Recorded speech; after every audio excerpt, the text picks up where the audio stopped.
Hello there, welcome to Craft with Fee. This week we're going to be doing another Scrappy challenge for the Tilda Lovers group on Facebook, and I'm going to show you this week how to make a Be My Valentine hanging heart. We've made similar ones on the channel before, about a year ago. We did some out of the Tilda books, but this one is a template of my own shape. Obviously it's a heart, but a little bit different, and you'll need to download the template sheet from the description box below. There's a link. There will also be a link in the group on Facebook as well. So the best idea when you're downloading any of my templates is just to print it straight out onto card, because it makes it much easier to make your template. All you've got to do is just cut it out. Now, I've been asked a few times to put a 1-inch square on my template so that you can make sure that you're printing out the right size. So I have done that this time. And I've also got on the bottom of the template sheet that you can watch the instructional video at Craft with Fee on YouTube. Maybe keep this with your template in a plastic sleeve or something. So down the track, if you want to continue making these, you know where the video is and you will remember where it came from. So you just need to cut out that heart from your cardstock. And then we're going to go back to our scrap bin of fabrics, and we're going to join up some fabrics that measure 7 inches by 8 inches, and you'll see here that I've already joined up 4 fabrics. So it's I'm just trying to get it onto the centimetre bit here so you can see. So I've got this to about 19 centimetres by about 22 centimetres. So you need it to be taller than it is wide, and you can see there, thereabouts, that's where our heart is going to be.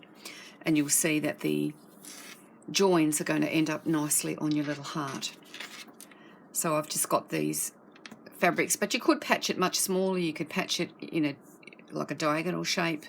I've just done mine quite simply. I'm actually going to pop the centre of the heart off from the join here. I don't really want that to go up through the centre. I want it to be a little bit off. So what we're going to do is we're going to take a removable ink pen, and I'm just going to be using a friction pen, and I'm just going to trace around my template onto the right side of the fabric here.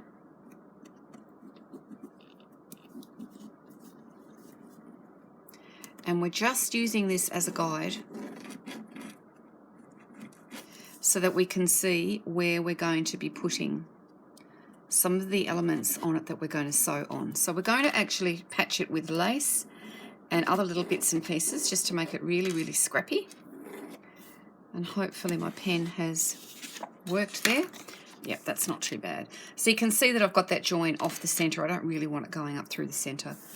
So I've just done that. So now I've got a few bits of scrappy lace and things here, and you can just lay them across your heart around about where you think that you're going to put them, and you can pin them in place. So I'm thinking I might pop a nice piece of lace across there that way. I've got some more wide lace here. Maybe we might pop a bit of that. Maybe that across the bottom and that across that way. And so when you're happy with the way that you've got your laces, you can then take it over to your sewing machine and stitch it down. And that will make it a lot easier for you to deal with when it comes time to decorate, if the lace is already stitched on. So I'm just going to sew it at the top and at the bottom. I'm not going to worry too much about the sides where my heart shape's going to be, because we're going to cut that out in a moment anyway. So take it over to the sewing machine and sew them down. I've got this lovely big flower here, which you could stitch down now if you want to, or you can glue it down later on. I think I might glue that. So we'll go and stitch these down, and then we'll come back. And there we go, they're all stitched down there now. So I'm not sure if you can see the stitching on camera, but I've stitched them top and bottom so that they don't move. So the next phase is I want to do a bit of stamping on it. I want to stamp the words love, because this is, after all, a Valentine heart. So I've got some little scraps here of natural hanky linen that have some parlan on the back, and of course that doesn't matter. This is something I've trimmed off a stitchery, and I just want to be able to put the word LOVE and maybe just patch it over on top somewhere. So using something with the parlan on the back, or of course you can also use it without. But I think we might use it with the parlan just to give it a little bit of body. And I hate wasting, as you all know, so we're going to use up the scraps that we've got. Now, when we stamp on fabric, I have done a few videos on this before, we're going to use an ink called StazOn.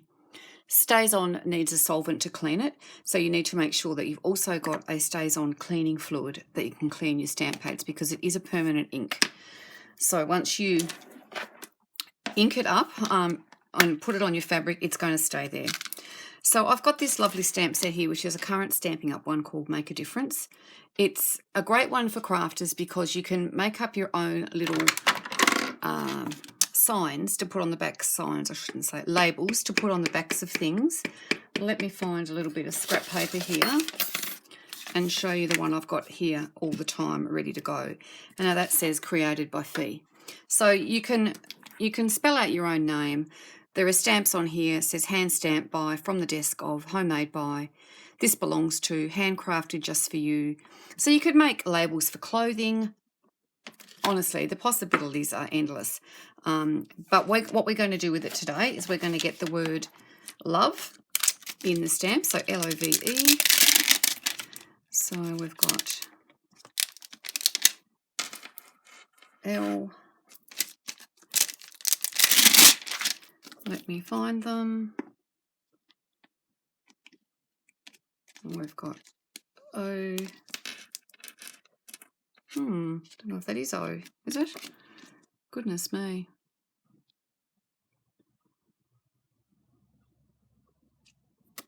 That is V.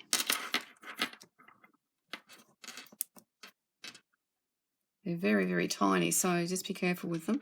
You can, of course, just use a bit of writing fabric if you have some, or you could even just write on a piece of fabric. That one there looks like it is O, so we're going to go with that. I thought it might have been a 0, but anyway. L-O-V, and then we have our E. This is a very cursive type font that we have here. So what you can do is pop them onto your workspace, and then you can pick up each one as you go. So we've got our L.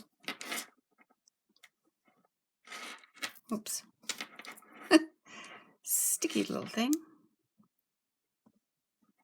Here we go. O. And we don't necessarily want it to be nice and tidy, as in a straight row. It can be higgledy-piggledy because that'll add to the character of it, I think. L-O-V-E. Okay. So we're going to ink it up. Now I'm using the saddle brown colour. It does come in a lot of colours. Black and saddle brown are the two colours that work really, really well on fabric. And there we go. So now we have the word love, which is really, really cute. So what I might actually do is pop it onto the fabric that doesn't have any backing on it as well, in case I muck one up when it comes time to sewing it. Because I really, now I'm thinking about it, I would like it to be frayed. So maybe I will use this one here so that I can fray it. I think that's a good idea. I love how these things can evolve as you're doing it. And you can see that it's actually come out a different colour slightly. But anyway, so you just need to get a solvent. Stampin' Up sell a solvent to clean your stamp pads. If you're going to be using a StazOn ink, you'll just need a baby wipe. And you just take your little bit of solvent and then just pop it onto your stamp pad like that. And then you can just pat off the ink. Now, of course, it might stain your stamps a little bit, which it has here, but that's completely fine. You don't worry about that. I'll just pop this off to the side and I'll tidy that up a little bit later. So what we might do is just chop this out now, and then I can pop it onto my background and sew it on, and then we can, hopefully, I'll fray it. That'll be a good idea. So maybe we will pop it up there like that, I think. So I'll go and stitch that down and I'll come back. Okay, so what we're going to do now is try to fray this to make it look really scrappy. So we can use a pin and we can just start pulling out some of the cross threads some of the ones that are on the side there. And this hanky linen is going to fray beautifully. Some fabrics fray better than others. So see how you go, see what you've got in your scrap bin. But the projects the last few weeks have been to encourage you to use your scraps. That making a new project doesn't necessarily mean that you need to start cutting into your bigger pieces of fabric. But of course, next week we're going to be starting our 10 weeks stitch along, which is going to be featuring the brand new gorgeous Woodland Tilda fabric. And so the projects will be much more involved, and that's why we're doing the scrappy ones over the past few weeks, just to encourage you to use those scraps, but also to encourage you in the future to keep your scraps, because you never know what you can use them for. There we go. I just think take a little bit more of this off, just a tiny more bit. There we go. So hopefully you can see there that that's beautifully frayed now, and we have the lovely word love. So the rest of the decorating for our little heart can be done once it's together. So the next stage is just simply going to be to get another piece of fabric for the back. Now you can of course patch it the same way that you've done the front. I'm not. I'm going to use a piece of the Tilda Tea Towel Basics in the red stripe, which is absolutely adorable.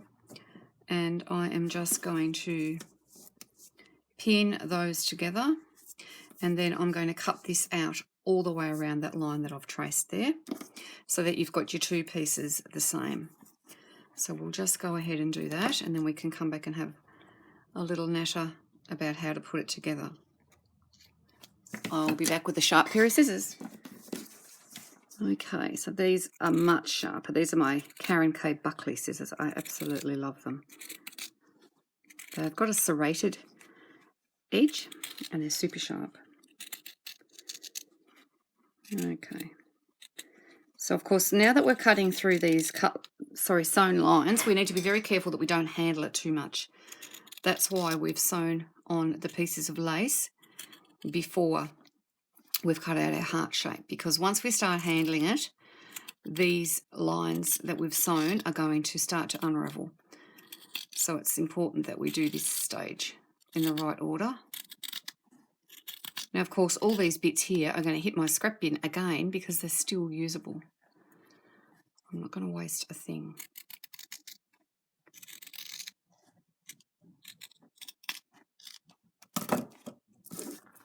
And there we have it. So we're going to unpin it now, and we're just going to take the piece off the back and pop it onto the front. So we're going to put the right sides so that they're facing. So both sides of the fabric that are the right sides will be facing. I've only got the one pin here at this desk with me, but I'll go and pin the rest. So we're going to pin it, and then we're going to stitch the whole way around. We're going to start down here at this point, 1/4 of an inch in. We're going to go all the way around and back to where we started, and then we'll come back. And there we go. It's all sewn together. We're going to take our scissors now, and we're going to clip the curves. So all the spots where we have a curve, so all the way around the top of this heart, we're just going to clip. But you need to be sure that you're getting through all of the seam where you've got your lace, because it will be a little bit bulky. So make sure that you give it a nice cut. Now make sure you don't also cut too close to your stitch line, because otherwise you'll find that you're going to have a bit of unraveling happen. So there we go. So we've done one side, and then we're going to do the other.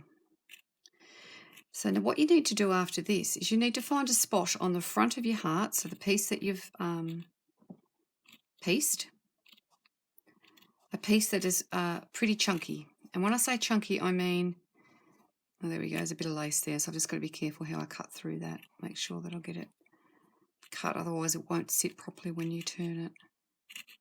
So when I say chunky, I mean a piece that's got a bit of room without lace or without anything. So for me, I would say it's going to be this sort of area here. So what I'm going to do is I'm going to separate the front from the back, and the piece that I've got there, which I've found that is going to have a bit of space around it with no lace, I'm going to cut a cross. Now the cross is going to be about a 1/2 inch cut that way. It doesn't need to be straight as long as it's sort of neat. And then we're going to cut it down a little bit in both directions. Now we have done this on the channel before, Now you might be having heart palpitations at about this time because you've just cut through the front of your heart, but don't stress, we're going to cover it up. So we're just going to use this little hole here now to turn our heart through to the right side. Okay, so it might take a little bit of pulling through. You don't want to make the hole too big, because the bigger you make it, the bigger the piece of whatever it is you're going to put over the top you'll need to cover it up. So just be a little bit careful about how big you make it. And be patient with pulling it through. You don't want to tear the hole or make it too frayed. Now, of course, you all know that I use a little paintbrush when it comes time to poke things through. So we're just going to go along that seam and give it a hand. And don't forget, you're going to have a bit of bulk in that seam because you've got some lace in there. Okay, so just press the seams out, push along the seams to make sure you're going to get that nice even line.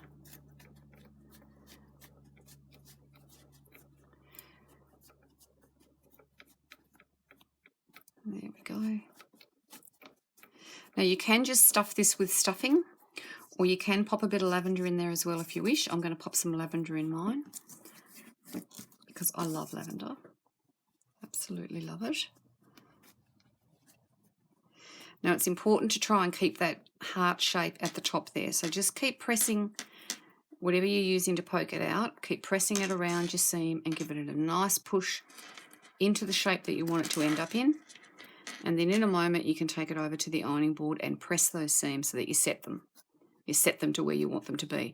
Now if you skip the step of ironing at this stage, you're not going to get as nice a finish. When you've stuffed it, you're going to get a bit of a crinkly top. You just need to, take the time. Okay, so I'm going to take that over to the ironing board now. I'm just going to give it a little press, and when you press it, you can just try and press those bits that you've cut back into the sort of correct shape. And then you can stuff this, and then once you've got it stuffed, we'll come back and we'll do the final bit of decorating on our gorgeous little heart.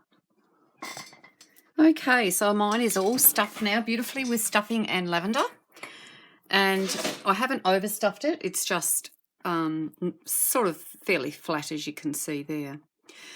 So there are two ways that you can finish this part off. You can stitch it with some thread and pull it all together and then cover it up with something, or you can just simply cover it up, which is what I'm going to do. I've got this lace flower here, and I'm just going to glue that directly over the top there. So I'm just going to use some hot glue. Now I always give a warning when I'm using hot glue, and I always say to you, be very careful because it does bite. So don't get bitten.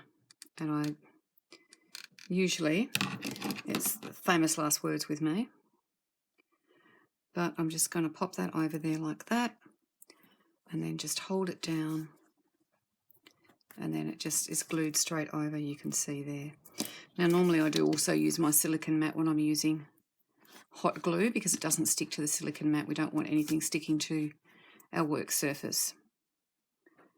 Got a bit of a loose thread there. Okay, so now it's time to decorate. So you can decorate this with whatever you wish. I mean, old doilies cut up would look beautiful, anything that you like. You need to make a hanging element, so we need to get a bit of ribbon or lace or whatever it is that you have on hand to make a bit of a hanging element there from the centre of your heart. So I'm just going to cut mine to size. Now I've got some seam binding here, which I got from Kitty Rose Cottage, and I'm going to get it in my hand and I'm just going to spray it just with some water, and then I'm going to scrunch it up and keep it in a little scrunched up ball there like that. And then I'm going to take another piece and I'm going to do exactly the same, because I'm going to make a bow. So just scrunch it up, and it doesn't take very long to dry at all. If you want to give it a hurry up, you can use a hairdryer, but I like to just use it while it's still damp because then it keeps the crinkle. Okay, so we're just going to find the two raw ends of this. Now you could also glue this on if you want, but I'm actually going to stitch mine down before I glue it because I want to make sure it doesn't come off.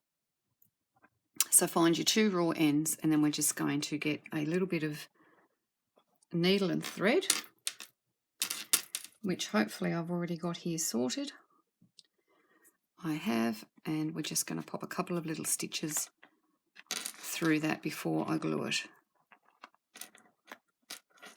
just to make sure.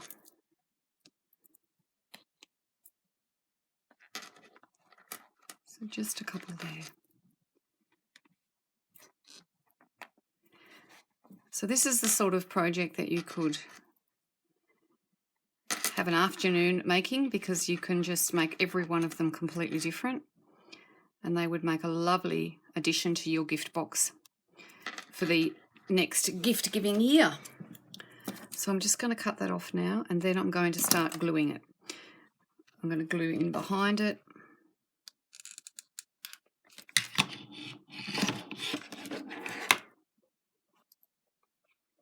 Now, I've been asked many times when I'm using my hot glue gun, where did I get my tweezers from? I got them from an online Australian company called Kazaz, but there are many online companies, scrapbooking companies that do sell these tweezers. They're called locking tweezers. So when you press on the handle, they open up the arm, and then of course when it closes up, it locks down onto things. So if you're looking for them on a scrapbooking site, Craft Online has them. Yeah, there's a few different places that sell them, but they are called a locking tweezer. Okay. Right, so we've got that there like so. So what I'm going to do with the remaining piece of seam binding now is I'm going to make a bow.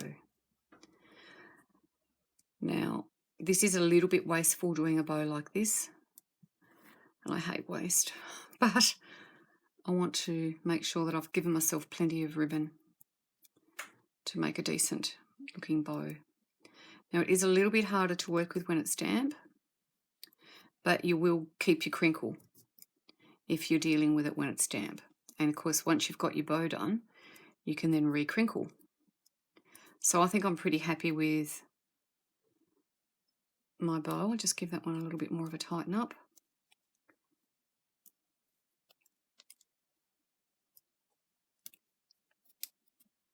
Okay, and then I'm going to cut the tails. I want them fairly longish, maybe about to there. Cut them both off, and then I'm going to crinkle it up again without unraveling the bow, hopefully. But these 2 pieces I can use in something else, so don't get rid of them. Keep them. Be a frugal crafter. Okay, so we've got a really, really crinkly bow. If you don't like the crinkly look, you don't have to do this, but I do. I like the sort of vintagey, crinkly look. Now I'm going to use these tweezers. I like to use them as fingers so I don't get burnt. And then I'm going to pop that bow there over all of my mess at the bottom so that you can't actually see it, and that you just get this sweet little bow. Now in the center of the bow, you could pop a piece of bling, which is what I'm going to do. I've got this container full of bling here.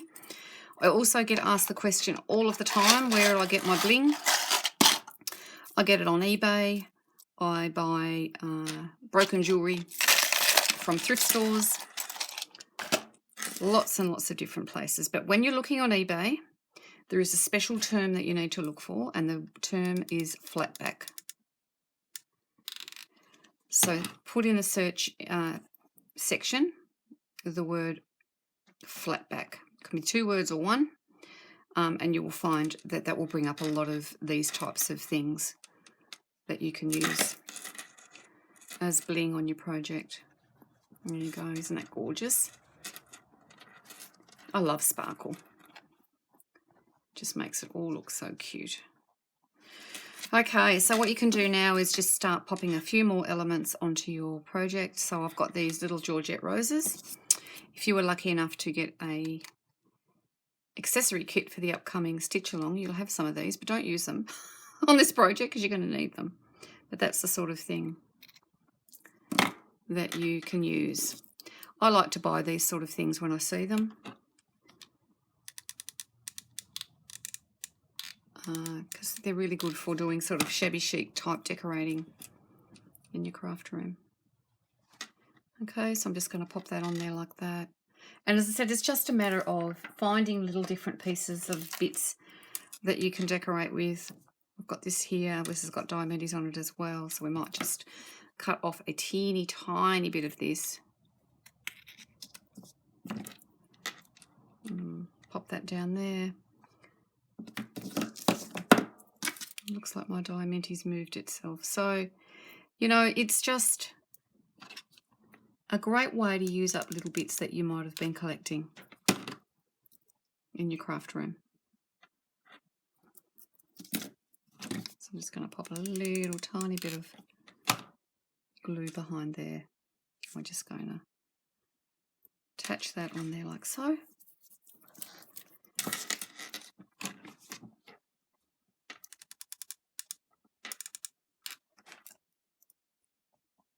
Tiny bit there.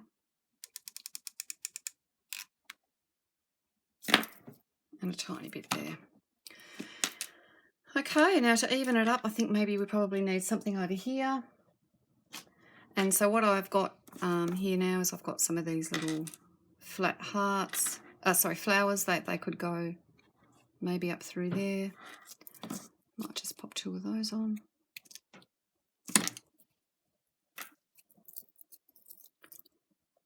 It's a lot of fun. I can't wait to see what you all come up with. So don't forget to pop a photo in the Tilda Lovers group on Facebook once you've made these. Doesn't matter if it's not, the challenge is not done in the week that it's been issued. You can put them in there at any time. We love seeing what you've done. So there we go. And then finally, I have found a gorgeous little charm that says love. So because this is a one for Valentine's Day, I thought that was really, really appropriate. Now, that is made to go on the end of a zipper, but because I don't have a zipper, I'm going to use one of these gorgeous little garment pins. They're very vintage looking, aren't they? They've got a little bulb bottom on them. Now, these are off eBay as well, in case you're wondering. So what I might actually do is to take my tweezers and take off that little parrot clasp, because I can use that for something else later on. And I'm just going to take my little bulb there and pop that on my pin, and then we're just going to pin that into the body of our little heart. There we go. So you can go overboard, you can just do a very minimalistic approach to your heart if you wish, but there we have it. We have a beautiful, gorgeous hanging heart. That is this week's project. I hope that you've enjoyed it. Don't forget the link to the template is down below. And also, please don't forget to like my video. If you haven't already subscribed to my channel, please do so, because we do these sorts of projects every week. See you later.